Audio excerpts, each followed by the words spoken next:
Oke, mari kita langsung masuk ke pembahasan kali ini ya. Kita akan bedah satu gagasan dari sumber bacaan Anda yang judul babnya, wah, lumayan provokatif nih. Anda tidak istimewa. Haha, iya. Kedengarannya mungkin agak, gimana ya, nusuk gitu ya. Tapi idenya ini nantang pemikiran umum loh. Kalau kita semua tuh harus jadi luar biasa. Betul. Misi kita hari ini nih, coba memahami kenapa justru menerima hal-hal yang biasa aja dalam hidup, malah bisa bikin lebih bahagia gitu. Lebih nyata bahagianya. Iya, dan gagasan ini tuh relevan banget sama zaman sekarang kan. Coba deh perhatiin, tiap hari kita lihat, wah, parade kesuksesan, kehebatan orang lain, apalagi di media sosial tuh. Banget.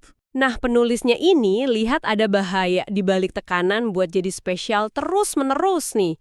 Tekanan ini bisa jadi bumerang, malah bikin kita merasa kurang terus, nggak cukup baik, gitu.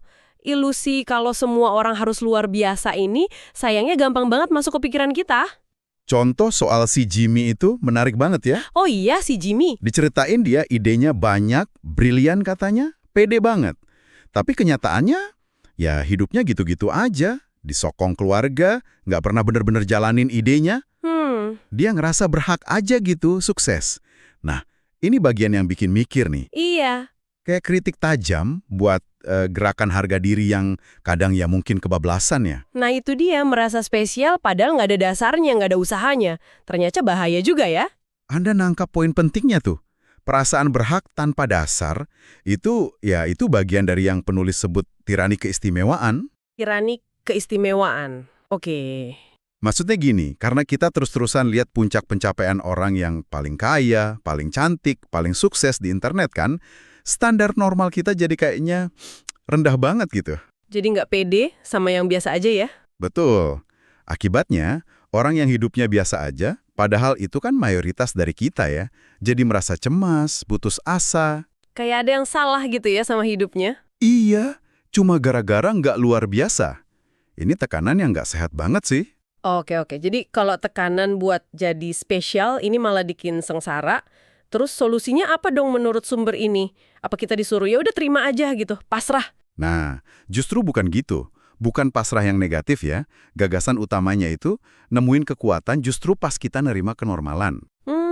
Penerimaan kenormalan. Iya, jadi lebih ke membebaskan diri dari beban ekspektasi yang nggak realistis itu loh. Pas kita bisa nerima kalau hidup ya naik turun, nggak harus selalu, wah, spektakuler. Kita malah jadi punya ruang buat menghargai hal-hal yang lebih dasar. Contohnya? Ya kayak hubungan yang tulus, teman sejati, atau rasa puas pas nolongin orang, atau bahkan ya nikmatin momen kecil sehari-hari aja. Hal-hal gitu. Tapi bukannya sedikit ambisi buat jadi spesial atau unggul itu bagus ya? Kan itu yang bikin kita maju. Gimana nyeimbanginnya nih sama penerimaan tadi? Pertanyaan bagus tuh. Penulisnya nekenin perbedaan penting nih. Orang-orang yang beneran capai hal luar biasa jadi hebat, itu bukan karena dari awal mereka ngerasa spesial. Bukan. Oh, oke. Terus gimana? Justru sebaliknya, mereka seringkali didorong oleh semacam, obsesi gitu. Obsesi buat terus belajar, perbaiki diri, karena mereka ngerasa belum cukup baik.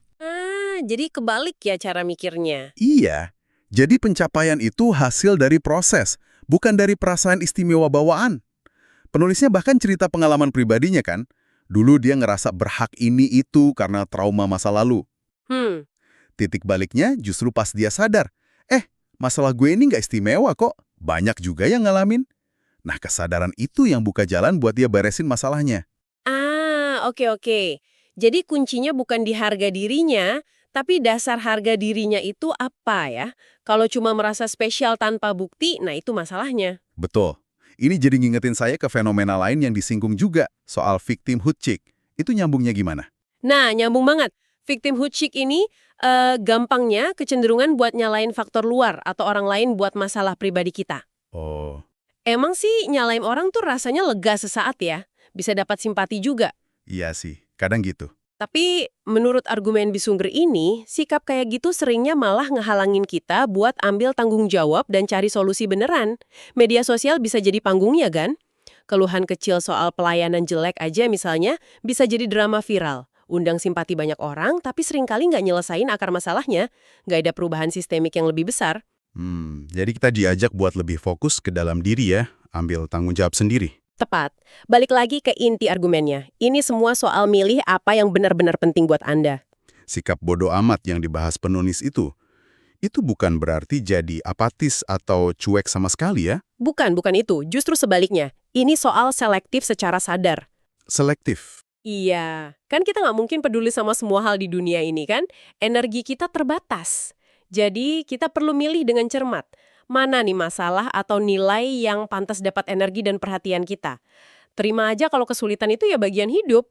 Terus fokus ke perjuangan yang emang Anda anggap bermakna. Yang mau Anda perjuangkan. Oke. Jadi kalau dirangkum nih ya, pesan utamanya dari sumber ini tuh ngajak kita buat lebih realistis, lebih membumi gitu ya. Iya, bisa dibilang gitu. Terima aja pasang surut hidup. Terima kenormalan kita. Ambil kendali atas apa yang bisa kita kontrol. Pilihan kita, tindakan kita. Kebahagiaan sejati itu mungkin bukan di status luar biasa, tapi lebih ke penerimaan diri dan berani milih fokus hidup yang berarti buat Anda sendiri. Nah, sebagai penutup nih, mungkin ada baiknya kita semua, termasuk Anda yang dengerin, merenung sejenak ya. Boleh. Coba pikirin satu area dalam hidup Anda sekarang deh. Ada nggak area di mana Anda ngerasa ada tekanan, entah dari diri sendiri atau dari luar, buat harus tampil luar biasa atau spesial gitu? Nah, sekarang coba bayangin.